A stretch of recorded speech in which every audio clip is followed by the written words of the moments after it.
Here we are. The Telegraph tells us, woman recognized as first black Briton by BBC was actually white. Who could have guessed that specifically academic authorities in the UK, meaning the United Caliphate of Urdu, would take bones and incorrectly tell us that's a black Briton, so the black people have been in this inclusive Anglo-Saxon reality for so long that they are British automatically. That's the point.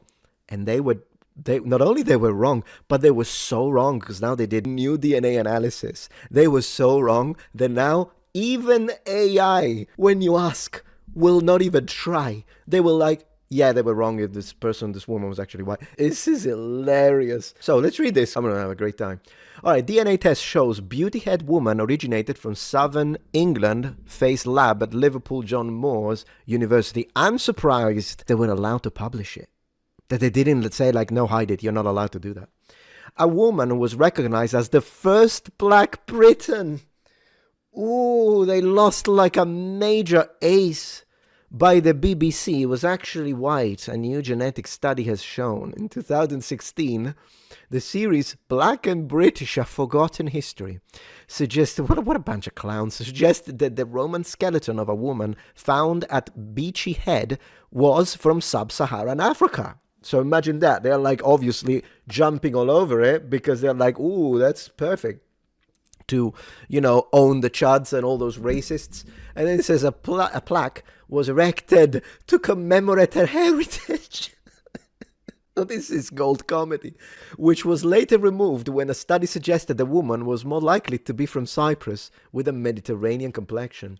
Now a new DNA analysis of the skeleton by scientists at the Natural History Museum has shown that the woman originated from southern England and was white with blonde hair and light eyes. So she was the freaking antichrist for the anti-white professors at university right now. What an own! Oh, this is beautiful. This is beautiful. Let's keep reading. Dr. William Marsh, who carried out the genetic study, said, open quotes, by using state-of-the-art DNA techniques, we were able to resolve the origins of this individual. We show she carries genetic ancestry that is most similar to other individuals from the local population of Roman-era Britain. Close quotes. Who would have said? Who could have imagined that she didn't look like someone from Congo? Plus, how do you know it's a she? Huh? Are you assuming her gender? What if she identified as a mophead? Who would have imagined that the claim about the skeleton's African origin was made in Professor David Olusoga's documentary series, which told the story, you could say the fantasy story, of the, open quotes, enduring relationship between Britain and people whose origins lie in Africa, close quotes. Good choice of word. In episode 1, the Beachy Head woman was presented as sub-Saharan African in origin, and the program featured a reconstruction. Ooh, are you ready for the reconstruction, guys? Of her features, with dark skin, hair, and eyes. Boom. So that's what she looked like, they thought. In the program, Professor Ulusoga remarked that, open quotes, she's a black Briton, close quotes. No, even if she was, okay? Because it's not like it's unheard of, it's extremely rare. Because guess what? Britons weren't black. But it did happen sometimes in southern, because you know me, you can come here, I'll tell you how it is. There was some, at least when it comes to mixed individuals, there is some evidence when it comes to like southern port cities in England during the Anglo-Saxon period that you had like a half African, half Briton population, but we're talking like not even like we're talking like 1 out of 50 graves in an area where like everyone else looked like a freaking Anglo-Saxon or a Briton, depending. But that doesn't make them Britons. It makes them Africans who moved to Britain. And I'll get back to this because I have something to say about this. What makes you someone belonging to a specific culture? And we'll talk about it. But even if they were right, and this specific individual was black and from Africa, that would make it an African in southern England during the Anglo-Saxon period.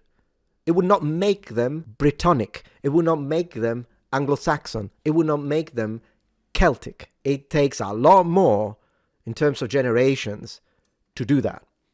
But we'll go over it. While Joe Seaman an expert archaeologist explained that her African origins and the age of her remains were likely to have made her the earliest Black Briton. See how they immediately go into this? Because, of course, this isn't about education. It's about mental manipulation. However, in 2017, an initial genetic study suggested she came from the Mediterranean, possibly Cyprus, rather than Africa, so already there. In light of the research, the plaque was removed in 2022. So it took them, let me get this straight, it took them 5 years to remove the plaque. 5 years. The Roman era skeleton is thought to have been discovered, so Roman era, in the 1950s, although no details of the excavation have ever been found. The remains were discovered in a box. Okay, great. Now it has been confirmed that the woman descended from the local British population of Roman-era southern England. Radiocarbon dating showed that she died between 129 and 311 AD. Man, this is even older than I thought. Corresponding to the Roman occupation of Britain. Impressive. Analysis. There she is, guys.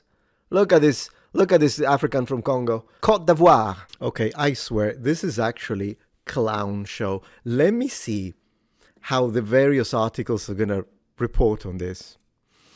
So the Telegraph, as we said woman recognized as first Black Briton by BBC was actually white. Of course it was the BBC. Of course. So the Telegraph is dissing the BBC. What does the BBC say? BBC, 2 days ago, true origins of first Black Britons revealed. Wow, they even lowercase the b. Are they out of their mind? So let me see, the shed life skeleton remains dating from Roman times. First Black Briton, now it's all quotes, were previously thought to belong to a woman from the sub-Saharan region in the United Kingdom in the context of academia. Gee, I wonder why. How did that happen? This had led her to be dubbed one of the earliest Africans in Britain. No, actually, you called her automatically a Black Briton. That's what you did, which is very different from saying she was one of the earliest. But anyways, scientists have now said they cannot find DNA evidence that indicates she had recent ancestry from Africa. No, there we go. So look how manipulative. So the scientists said they don't really have evidence that she's from Africa. No, they have evidence that she's from Sussex. She's a blonde with blue eyes. Look, she likely had blue eyes between pale and dark skin. Oh, shut it. Between pale and dark skin. And light hair, scientists added. Unbelievable. Unbelievable. Man, the skeleton of a woman from the Roman era from East Sussex was from East Sussex. Will you look at that? I'm glad we've got DNA analysis, am I right? They're not saying white, though. They are... Oh, wait. Zero. They are not... They were in... Oh, my gosh. They are so... The split second they thought it had sub-Saharan ancestry, or in general, African, black ancestry, they spammed black everywhere. Now that they know she's white, they don't say it. This is unbelievable. Is any of these articles... Wait. Telegraph. Wait, where is it? White. Yes, so Telegraph does say white twice. A woman who was recognized first Black Brown by the BBC was actually white. So Telegraph is saying it. BBC, you won't find them dead using that word. Of course, because they'd be arrested. 11 years in jail, probably. What about, did they say? Yeah, white, immediately. White and originated from southern England. How many times? 5 times, yeah. They must not be based in England. She was white. Beachy head woman. Yeah, okay. What about, yeah, BBC, we saw it. CNN. Story of first Black Briton rewritten by advances in ancient DNA technology. I'm surprised they're not calling DNA racist at this point. London, an ancient woman thought to have hailed from sub-Saharan Africa and therefore to have been the first known Black Briton, actually had fair skin, also known as white skin, and was from southern England. Researchers using new DNA sequencing have found. Not even researchers using new DNA sequencing. Let's make this one 100% clear. The previous identification was from cranial analysis. Didn't even have to do with DNA sequencing. But I digress. So anyways, the beachy woman. Do they use the word white in here? I think they do. Oh, can't even. No. So CNN and BBC refuse to use the word white. Not a chance. Fair skin, light skin, blue eyes. They're not going to say white though. Not a chance. Not a chance. How dare you? How dare you? I think cases like this lead to a reckoning as to whether these types of methods are fit for purpose. Oh, now you say it.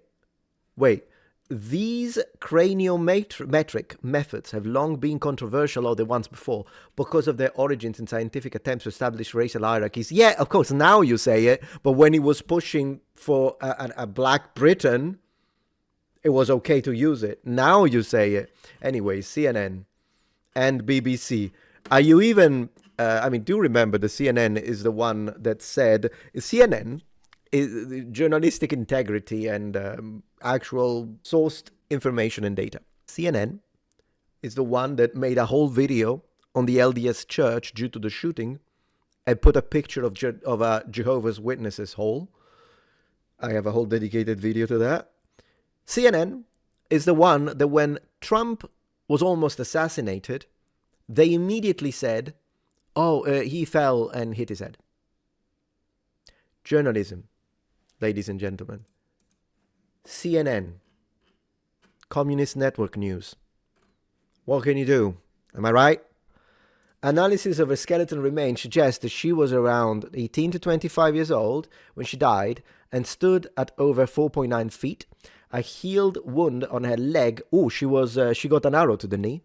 Suggested a serious but non-fatal injury at some point in her life. So she's basically a Nord, isn't she? From Skyrim.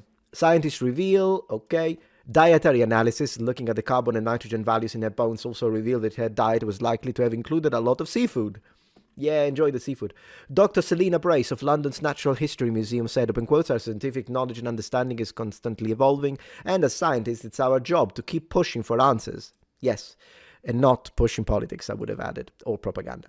Thanks to the advancement of technology that has occurred in the past decade since the beachhead woman first came to light, we are excited to report this new comprehensive data and share more about this individual and her life. Ladies and gentlemen, there has been ongoing scientific debate about the skin tone of early Britons.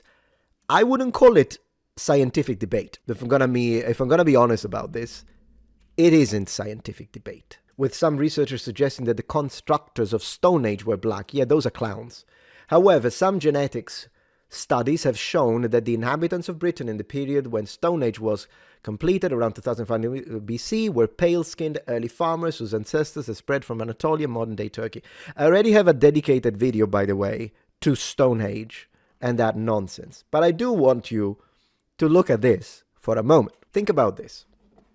Okay, I'm just going to say it. Apart from the fact that it makes my day when virtual signaling cowards, to use the word of one of my haters that called me a coward, as you know. Yeah, these are cowards, the ones that, or they are political activists when they push everyone was black because we need to do it because of inclusivity. And no, it pisses people off. It makes people more racist. It doesn't make people inclusive when you do that, when you change the facts, when you push everything, while at the same time you're trying to delete white everything, culture, history, whatever you like, everything. No, it pisses people off. But here is the question I'm going to ask. We are told that somehow white South Africans don't belong in South Africa, even though they've been there for 400 years. Apparently they're still colonizers, invaders, not real, not original. We are told that white Americans are invaders from Europe in America even after 5 centuries. You're still told, well, originally you are immigrants, you're illegal immigrants, in fact, and colonizers and all that. Great. Yet, somehow, the same people that say this, they tell us that for whatever reason, even if this woman was African, the split second she put her feet on southern English shores, Black Britain. Automatic. Black Britain. Not only that, but the same thing applies to third world illegal migrants who arrived here, whether here be Europe, the UK, America, last Tuesday, and somehow we have to say now that they are as American or as English or as Irish or as Italian as the rest of the population. Make it make sense. So no, I strongly disagree with that take, and I'm glad that the truth has prevailed once again, and we're not going to stop. That is a massive double standard. Absolutely. And that was the second topic for today. Let's move to the next.